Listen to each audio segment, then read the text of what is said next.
অনেকের কথাগুলো খারাপও লাগতে পারে, আবার ভালোও লাগতে পারে। তো খারাপ লাগলে কিছু করার নাই। একটা জিনিস দেখেন, জনসেবার নামে যখন জনগণের ভোগান্তির কারণ হয়ে যায়, তখন কিন্তু জনগণ আর সহ্য করতে পারে না। আমরা আওয়ামী লীগের আমলও দেখেছি যে আমাদের যেই সাবেক এমপি ছিল, তিনি সারা বছর ঢাকা পড়ে ঘুমাইছে, আর যখন নরসিংদী আসছে রাস্তা আটকায় জনসভা করছে। আমাদের সমন্বয়ক ভাইয়েরা সারা নরসিংদী বহুত মাঠঘাট খালি আছে, সেই সব জায়গা বাদ রাইখা তারা পৌরসভার মাঝখানে এরকম একটা ব্যস্ততম রাস্তার মাঝখানে তারা একটা জনসভা করছে। তাদের কেমন বুদ্ধি, তারা এই বুদ্ধি নিয়ে যদি চলে তাহলে তারা ভবিষ্যতে দেশ চালাবে কেমনে? দর্শক বন্ধুরা, যেই জনসভা জনগণের জন্য করা হইতেছে, সেই জনসভায় যদি জনগণের গলার কাটা হয়ে দাঁড়ায়, তাহলে এই দেশের ভবিষ্যৎ কি হতে পারে আল্লাহ মাহবুদ ছাড়া কেউ জানে না। দর্শক বন্ধুরা, বাংলাদেশে গরু ছাগলের দাম আছে, কিন্তু জনগণের দাম নাই। দর্শক বন্ধুরা, সাধারণ জনগণের কথা এই দেশে কেউ চিন্তা করে না। দর্শক বন্ধুরা, আপনি দেখেন যে কোনো কিছু হলেই রাস্তার মধ্যে আগুন জ্বালায়, রাস্তার মধ্যে হরতাল দেয়। কোনো কিছু হলেই যে সাধারণ যে পাবলিক ঘন্টার পর ঘন্টা রাস্তা রোদে ফুটতেছে, বৃষ্টিতে ভিজতেছে,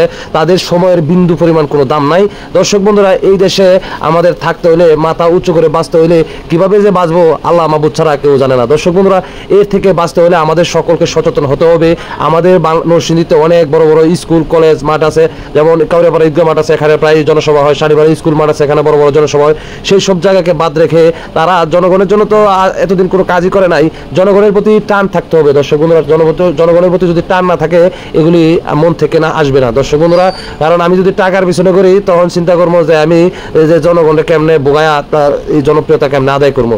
দর্শক বন্ধুরা, জনপ্রিয়তা আদায় করতে গেলে জনগণকে ভালোবাসতে হবে, জনগণের মনের দুঃখ কষ্টকে বুঝতে হবে, তাহলেই তো একজন প্রকৃত জনপ্রিয় জননেতা হতে পারবেন। ছাত্র ভাইদের প্রতি যে তারা যেন ভবিষ্যতে এরকম ভুল কাজ আর না করে। নরসিংদীবাসী চায় না যে নরসিংদীতে কোনো রাস্তাঘাট আটকিয়ে যে আওয়ামী লীগের মতো তারা একই কাজ করুক। যে তারা যেহেতু দেশ স্বাধীন করেছে, তাদের অনেকটা অবদান আছে, এটা অস্বীকার করার মতো নয়, কিন্তু এরকম ভুল কাজ নরসিংদীবাসী দ্বিতীয়বার দেখতে চায় না।